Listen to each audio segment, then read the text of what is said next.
नमस्कार दोस्तों, मैं आप ही के दोस्त रिजवान अली नेशनल दस्तक से मैं आपका स्वागत करता हूं। कि आप सच्ची न्यूज़ नहीं देख पाते तो मेरे चैनल के साथ बने रहिए। आपको मैं दिखाऊंगी अभी अपने भारत में क्या हो रहा है। आप देखते रहिए मेरे चैनल के साथ, पूरा वीडियो देखिएगा, स्किप मत कीजिए, नहीं तो आप कुछ भी नहीं देख पाए। हमारे भारत में मजदूरों के साथ क्या हो रहा है, क्या नहीं हो रहा है, आप देखिए ज़रूर। मेरे चैनल के साथ बने रहिए। चलिए आगे बढ़ते हैं। 70,000 के हम पार कर गए हैं और लोगों की मौत लगातार जारी है। लॉकडाउन से नो डाउट फायदा हुआ है, लॉकडाउन होना जरूरी था, लेकिन सबसे बड़ी बात यह थी कि सरकार ने पीएम कोरोना फंड का पैसा क्या किया। सरकार ने लोगों को खाना क्यों नहीं पहुंचाया, जबकि लोग अपने स्तर से मदद कर रहे हैं। तमाम लोग अपने स्तर से मदद कर रहे हैं, जो आज भी कर रहे हैं।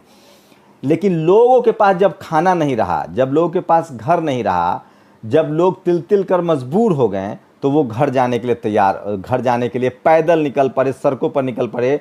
मीडिया की गलती है कि अगर मीडिया ने ये खबर दिखाई होती तो सरकार कुछ ना कुछ इंतजाम करती, सरकार कोई ना कोई व्यवस्था करती, जैसे अब वो करने के लिए सोच रही है। लेकिन सोचिए, लूट जारी है। ट्रेन चलेगी एसी, किराया लेंगे। पैदल लोगों के पास खाना नहीं है, वो किराया कहाँ से देंगे साहब। तो सब कुछ उल्टा पुल्टा हो रहा है।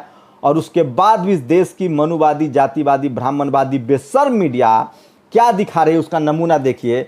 आप सोशल मीडिया पर आइएगा तो गरीबी देखिएगा, लाचारी देखिएगा, एक से एक तकलीफ की खबर देखिएगा, जो आपका सीना छलनी छलनी कर देगा। और ये तस्वीर देखिए।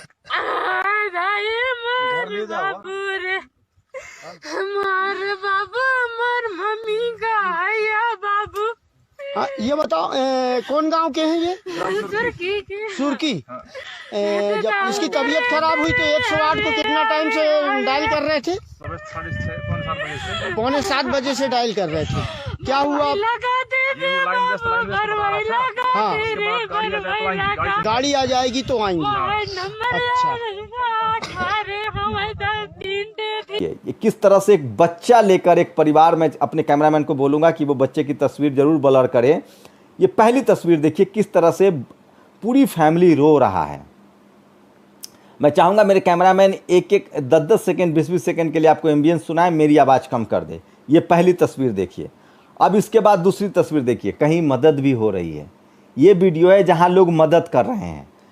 ये सब चैनल पर नहीं मिलेगा। अब तीसरी तस्वीर देखिए, किस तरह से बाइक के जरिए एक आदमी अपने आप को सड़क पर ले जा रहा है। इससे घिनौना, शर्मनाक है इस देश में। हमारी रेलवे की क्षमता 2 करोड़ लोगों को घर पहुंचाने की है। इस तरह से लोग हाईवे पर चल रहे हैं। सबसे ज़्यादा एक्सीडेंट हो रहा है हाईवे पर, लोग बेमौत मर रहे हैं। ये तस्वीर देखिए, ये तस्वीर देखिए, आपको कितना, ये बच्ची देखिए अपने बच्ची को लिए हुए है।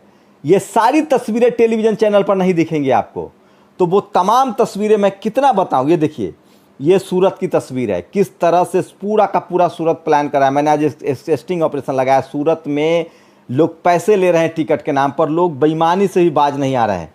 ये साइकिल से जाने के लिए लोग मजबूर है। तो वो तमाम तस्वीरें हैं। ये देखिए किस तरह से पुलिस का अत्याचार ढह रहा है, पुलिस का अत्याचार है, और किस तरह से मेहनत कश लोगों को मारा जा रहा है। क्या ये तस्वीरें, ये सबसे मार्मिक तस्वीर है। देखिए इस बच्चे को ट्रक पर कैसे डाला जा रहा है, कितनी मार्मिक तस्वीर है। मैं अपने एडिटर साहब से कहूँगा, वीडियो एडिटर से कहूँगा कि प्लीज़ इन सारे तस्वीरों को दिखाइए और इसको रहने दीजिए। इसी में एट्रोसिटी, जातीय हिंसा जो है वो लगातार जारी है। ये तस्वीर बार बार आपके सामने घूम के आती है, जो ट्रक पर अपने बच्चों को, ये देखिए किस तरह से भेड़ बकरियों की तरह ट्रकों में समाया जा रहा है। आपको पता है क्या हो रहा है? जो इन मेहनत कशों के पास थोड़ा बहुत पैसा है, उसे भी यात्रा के नाम पर ट्रक वाले जहाज़ से ज़्यादा किराया वसूल रहे हैं। 4,000, 5,000, 6,000, 8,000, 10,000। दिल्ली से पटना जाना है, 10,000 ट्रक वाले ले रहे हैं। सब कुछ याद रखा जाएगा प्रधानमंत्री जी, सब कुछ याद रखा जाएगा। इस देश की मीडिया, अभी भी मीडिया पर ये खबरें नहीं चल रही। उसके कैमरामैन पता है कहाँ रहता है? मैं रोज़ उसके कैमरामैन इंडिया गेट, उसके कैमरामैन मंत्रिमंडल, सब विजय चौक पर बैठे रहते हैं। और ये अपने आप को पत्रकार कहते हैं। डूब मरो चुल्लू भर पानी में। पत्रकार नहीं हो तुम लोग, सरकार के दलाल भी नहीं हो, इंसानियत के दुश्मन हो, मनुवादी हो। लेकिन जनता याद रखेगी। देखिए पुलिस का अत्याचार भी इसी दौरान बढ़ रहा है। इस वीडियो के देखिए किस तरह से पुलिस वाले ने दूध वाले को दूध पटक दिया और मारना शुरू कर दिया। तो सब कुछ हो रहा है, कहीं ना कहीं कोई मदद भी कर रहा है। अब इस वीडियो को देखिए, किस तरह से लोग जो हैं वो लगातार मदद कर रहे हैं। ये शख्स जो है वो मदद कर रहे हैं, खाना पहुंचा रहे हैं। ये ट्विटर पर वीडियो है। ये तमाम वीडियो है जो मैं आपको देखिए किस तरह से आदिवासियों के साथ उठक बैठक करवाया जा रहा है। कितना शर्मनाक है ये। और ऐसा नहीं कि जनता नहीं समझती। अब ये लास्ट वीडियो देखिए किस तरह से जनता पूरे खेल को समझ रही है। तो जब आप सोशल मीडिया पर जाएंगे तो आपको कुछ भी अच्छा नहीं दिखेगा। लाचार, भूख, गरीबी, पैदल चलते लोग, मजबूर लोग, मरते लोग, खाना के लिए बेतहाशा परेशान लोग। लेकिन जैसे ही आप टीवी पर जाएंगे तो आपको बढ़िया, देखिए सब्जी का ठेला, अभी भी पुलिस वाले सब्जी का ठेला उतर रहे हैं। ये देखिए यूपी की तस्वीर है, किस तरह से बस में चल रहे लोगों को लात मारा जा रहा है। ये वो तमाम शर्मनाक तस्वीरें हैं जो आपके रोंगटे खड़े करेंगे। और जब आप टेलीविज़न पर देखेंगे तो सब बढ़िया। और दरअसल वहाँ कोशिश है सरकार की कि किसी भी कीमत पर ये सब खबरें नहीं जानी चाहिए, क्योंकि इससे लोग नाराज़ होंगे, दंगा भड़केगा, सरकार के प्रति गुस्सा होगा। सरकार ने अब डैमेज कंट्रोल का बहाना ढूंढ लिया। वो कह रही है कि सब कुछ मुख्यमंत्री के जिम्मे है, जबकि सब कुछ इस देश के प्रधानमंत्री नरेंद्र मोदी ने किया था। लॉकडाउन उन्होंने किया था। और सबसे बड़ी बात है, जो उनका सबसे मास वोटर था, जो भक्त हैं, वो तो उनके साथ बने हुए हैं। उनके पास खाना भी है, घर भी है। SC ST OBC के जो लोग हैं, जो मुस्लिम्स लोग हैं, वो लाचार थे, मजबूर थे, गरीब थे। उनके लिए खाने का इंतजाम नहीं था। वो सबसे मुश्किल वक्त में हैं और वो अब समझ गए हैं कि टीवी अखबार की सबसे विश्वसनीयता खत्म हो गई है और वो खबर नहीं दिखा रहे हैं।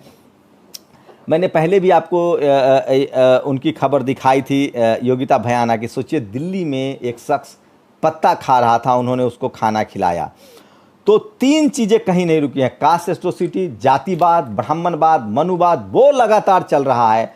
और ये वो तस्वीरें हैं तमाम। इसको मैं अपने एडिटर साहब को कहूँगा कि ये लगातार इन तस्वीरों को दिखाते रहें, तमाम वीडियो को रोटेट करके लूप बना के। ये तस्वीरें टीवी से क्यों गायब है, अखबार से क्यों गायब है, जबकि लॉकडाउन जब से शुरू हुआ है तब से आज तक लोग पैदल चल रहे हैं, भूखे चल रहे हैं, मरने को मजबूर हैं। नौकरी चली गई है सबकी, किराया उनसे लिया जा रहा है, तनख्वाह नहीं दी जा रही है, प्रधानमंत्री PM केयर्स फंड का हिसाब नहीं दे रहे हैं। तो पैसा गया कहाँ? 5 ट्रिलियन इकोनॉमी हुई क्या? आप 6 साल से इस देश के प्रधानमंत्री हैं। आपने तो स्मार्ट सिटी का प्रॉमिस किया था, आपने तो बुलेट ट्रेन का प्रॉमिस किया था, आप तो 5 ट्रिलियन इकोनॉमी कह रहे थे, आप तो चुनाव जीत रहे थे। दरअसल इस देश का पूरा पैसा रैली में झोंक दिया गया। दरअसल इस देश का पूरा पैसा मंदिर मस्जिद के लड़ाई में झोंक दिया गया। और सरकार ठन ठन गोपाल है और वो अभी भी जनता के सहारे है। भूपेश बघेल ने दे दिया हिसाब कि हमारे पास 50 करोड़ रुपया है, आप क्यों हिसाब नहीं दे रहे हैं? आप तो कह रहे थे, अन्ना आंदोलन में कह रहे थे कि लोकपाल लाएंगे। आप समझिए इस देश में जितनी सरकारें चल रही हैं उसने कुछ सरकारों ने अच्छा काम किया है, बाकी लोगों ने अपनी अकाउंटेबिलिटी से पल्ला झाड़ लिया है। जहाँ जहाँ पलायन हो रहा है वहाँ की सरकार जिम्मेदार है। लेकिन एक बात है, जिन जिन राज्यों से पलायन हो रहा है उसको समझना चाहिए। लेकिन कुछ सरकारों ने शानदार काम किया है, चाहे वो हेमंत सोरेन की सरकार हो, चाहे वो उद्धव ठाकरे की सरकार हो। चूँकि दिल्ली को आपको बड़ी करना पड़ेगा। दिल्ली, मुंबई, चेन्नई, गुजरात में सबसे ज़्यादा प्रवासी मेहनतकश लोग रहते हैं, क्योंकि वहाँ इंडस्ट्रियलाइजेशन था। लेकिन वहाँ सरकार ने कुछ कोशिश बिल्कुल नहीं की। और वहाँ के जो फैक्ट्री मालिक हैं वो सबसे बड़े बिलियन हैं, जो अमीर लोग हैं। महाराष्ट्र में सबसे ज़्यादा मजबूर थे, उनको जाना पड़ रहा है। लेकिन सरकार ने कोई इंतजाम नहीं किया, कोई व्यवस्था नहीं पहुँचाया। केंद्र सरकार सिर्फ ऑर्डर देती रही, आदेश देती रही। अब समय आएगा, क्या मुख्यमंत्री इस पर पलटवार करेंगे? क्या मुख्यमंत्री अपने अपने तरफ से बयान देंगे, जब इस देश के प्रधानमंत्री ने सब कुछ मुख्यमंत्रियों पर छोड़ दिया है? और इसके लिए सबसे ज़्यादा जिम्मेदार इस देश की मीडिया है, क्योंकि उसने सरकार को सही चीज़ ही नहीं दिखाई। सरकार को भी लगा, सरकार ने तो 40 दिन पहले सुप्रीम कोर्ट में हलफनामा दे दिया था कि सब कुछ ओके है, गुड है, गुडी है, सब कुछ ओके है। तो ये तस्वीरें कहाँ से आ रही है, क्यों आ रही है? और ये सोशल मीडिया पर आ रही है। इन्होंने सबसे बड़ा पाप किया है और ये जानबूझकर आपके दिमाग में सरकार के लिए, ये इसलिए मैं बार बार कहता हूँ, आपके खिलाफ, सरकार के पक्ष में ये अच्छी अच्छी खबरें डालते हैं ताकि आपका लगे कि सरकार अच्छा कर रही है। लेकिन जब भाई साहब पेट में अन्न हो ना, भूखे भजन नहीं होता है। जब पेट में अन्न नहीं हो तो वो टीवी भी नहीं देखते हैं, अखबार भी नहीं पढ़ते हैं। और सोशल मीडिया की इतनी ताकत हो गई है कि वो पैरेलल खबरें पहुंचा रही है। तो ये है इस देश की हकीकत। प्रधानमंत्री ने लगभग पल्ला झाड़ लिया है, मुख्यमंत्रियों के जिम्मे सौंप दिया है कि चौथा लॉकडाउन होगा कि नहीं होगा। यूपी सरकार ने कहा है कि वो ट्रेनें चलाएंगी, वही सुप्रीम कोर्ट के एक पूर्व जज ने कहा है कि जो आरोग्य सेतु ये ऐप है, ये डाटा जमा किया जा रहा है, सरकार ने कहा कि 180 दिन में डिलीट कर देंगे। तो लगभग लगता है कि इस देश को सचमुच में जो राम भरोसे छोड़ दिया गया है, राम राज के नाम पर आने वाले लोगों ने लोगों को भूखे लाचार मजबूर छोड़ दिया है। देश की अर्थव्यवस्था हो, जवान शहीद हो रहे हैं। कोरोना वैश्विक महामारी है, लेकिन दुनिया के तमाम देशों ने इससे निपटा है। वो कैसे निपट लिए? चीन ने कैसे निपटा? अमेरिका ने कैसे निपटा? कहीं देखे कहीं भूखे लोगों को सड़क पर चलते हुए? इसका जवाब देना पड़ेगा सरकार। और अगर आप सरकार नहीं दे सकते हैं जवाब, तो आप सरकार क्यों हैं? और रही बात मीडिया की, तो सबसे बड़ा दोषी मीडिया है, जिसने सरकार को भी अंधेरे में रखा है। और ये हो सकता है कि इसी मीडिया के इस कारगुजारी की वजह से मोदी सरकार के खिलाफ सबसे ज़्यादा गुस्सा भड़का है लोगों में, और लोग नाराज हैं। अभी से भी मौका है कि स्थिति को संभाला जाए। इस देश के प्रधानमंत्री हो, मुख्यमंत्री हो, मेरी कोशिश है कि इस देश में इंसानियत बचे, मानवता बचे। सरकारों को अभी भी कम से कम इंसानों की खैर लेनी चाहिए। जितना ज़्यादा हो सके, आपके पास अन्न है, आपके पास संसाधन है, दिल बड़ा कीजिए, ईमानदार तो बनिए। आप अपनी ताकत तो दिखाइए, आप बेहतर कर सकते हैं। सरकार, इस देश में हमारे पास फौज है, हमारे पास पुलिस के जवान हैं, हमारे पास मेहनतकश डॉक्टर हैं।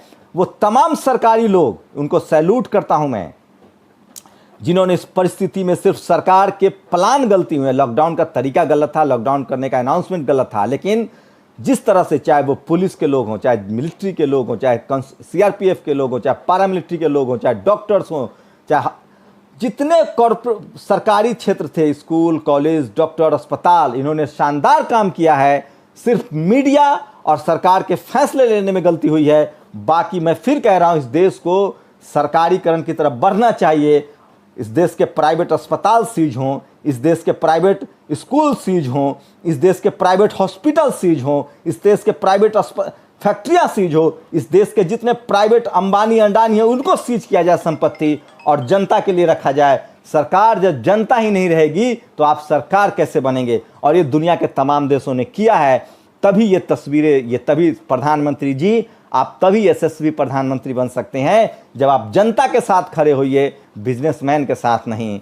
आप जनता के साथ खड़े होइए, चाटुकार के साथ नहीं। आप जनता के साथ खड़े होइए, इस देश की बेईमान मीडिया के साथ नहीं। तब आपका इतिहास में नाम दर्ज होगा। आपकी क्या प्रतिक्रिया है? क्या ये सरकार ऐसा करेगी, जनता के साथ खड़ी होगी और बिजनेसमैन पर कब्जा करेगी संपत्ति पर? क्या ये सरकार जनता के साथ खड़ी होगी और मीडिया को कहेगी कि सच्ची खबर दिखाओ? इसका इंतजार कीजिए और इसके लिए दबाव बनाइए। और इस बार पहली बार SC ST OBC और माइनॉरिटी के लोगों को लग गया कि अब हिंदू मुस्लिम नहीं है, वोट पेट के लिए देंगे, सरकारी स्कूल, सरकारी अस्पताल के लिए देंगे, तब जाके देश की किस्मत बदलेगी और तब गरीबी भुखमरी से निजात होगा। कोरोना ने हमें सिखा दिया है कि सरकारी अस्पताल, सरकारी कंपनियां, सरकारी स्कूल, सरकारी पुलिस, सरकारी सब कुछ सरकारी जब होगा तभी वो मेहनत करेंगे। प्राइवेट वाले सिर्फ पैसा लेते हैं, लूटते हैं, सेवा नहीं करते हैं। आप लोग की क्या प्रतिक्रिया, वो प्रतिक्रिया जरूर दिखाई दीजिए, क्योंकि आपकी प्रतिक्रिया सबसे अहम है। शुक्रिया। नेशनल दस्तक की आपसे गुजारिश है कि अगर इसको बचाना चाहते हैं तो नेशनल दस्तक को सब्सक्राइब करने के लिए रेड कलर के सब्सक्राइब बटन को दबाएं, फिर बेल आइकन की घंटी दबाएं। नेशनल दस्तक को बचाने के लिए बहुत जरूरी है कि हर खबर को शेयर करें, लाइक करें, कमेंट जरूर करें।